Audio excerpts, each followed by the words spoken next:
Si je parle de ça, c'est que nous sommes ici à l'occasion de la parution d'un volume du cours de Foucault qui s'appelle « Les anormaux », qui est un des plus beaux, je trouve, de toute la série qui a été publiée. Je trouve que c'est un des plus éclatants, des plus magnifiques. On peut donc dire que l'histoire de la folie décrit un phénomène historique qui correspond à la gestion, selon au bannissement des fous, des vagabonds, des oisifs, selon le modèle de la lèpre. Mais non seulement nous présente un événement historique, mais c'est le livre qui fait fonctionner ce modèle. Il est évident que, ça a d'ailleurs été contesté, le livre ne se contente pas de décrire un événement historique, le bannissement, l'exclusion des fous, des insensés, des libertins, des alchimistes, des homosexuels. Ce livre fait fonctionner un modèle qui est le pouvoir fonctionne par des mécanismes d'exclusion, de répression, de relégation, de rejet. Donc le pouvoir, c'est quelque chose de négatif et les individus sont créés comme individus par la position qui leur est assignée par les mécanismes de pouvoir d'un côté ou de l'autre de la frontière. Et l'individu anormal, étranger, exclu, devient l'exclu de la société, l'étranger de la société. Il est évident que Michel Foucault parle des fous de l'histoire de la folie, mais comme j'ai essayé de le montrer dans mon livre « Réflexion sur la question gay », il est évident, d'ailleurs il l'a dit dans une interview qui a été rendue disponible récemment, il est évident qu'il parle aussi de sa propre sexualité, de son expérience homosexuelle, affrontée à la psychiatrie et à la psychanalyse des années 50, qui fonctionnait évidemment comme la place de l'homosexuel dans la société, pas seulement française, mais enfin en tout cas française où il écrivait, il la ressentait comme une place de quelqu'un qui était rejeté, exclu, stigmatisé, donc il y a réprimé. Il y a ici, dans une interview, il dit « Quand j'ai commencé l'histoire de la folie, au fond, c'est mes propres problèmes avec ma propre sexualité. »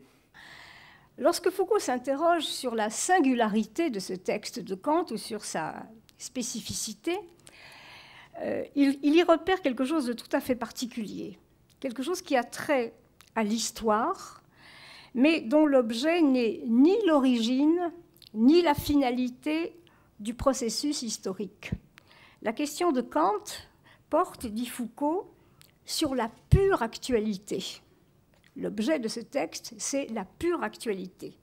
Qu'est-ce que les Lumières fait partie d'un ensemble de textes qui sont réunis sous l'intitulé « Philosophie de l'histoire », texte sur la philosophie de l'histoire, mais selon Foucault, Kant introduit dans le champ de la réflexion philosophique un nouveau type d'interrogation.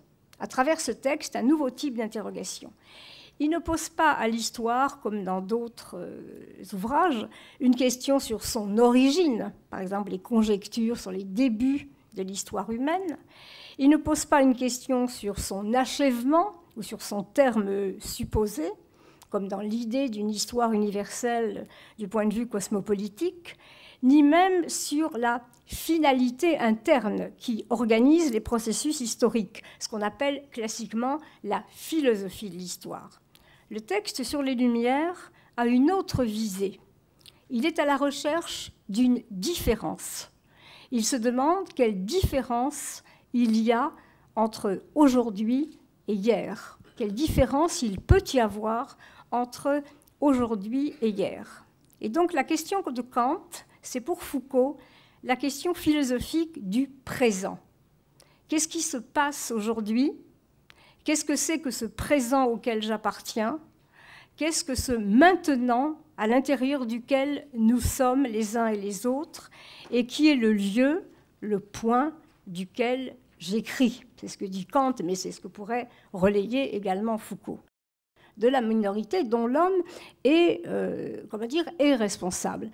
D'autre part, en ce qui concerne Foucault, je crois quand même avoir insisté sur le fait qu'il ne s'agit pas d'une philosophie de la révolte.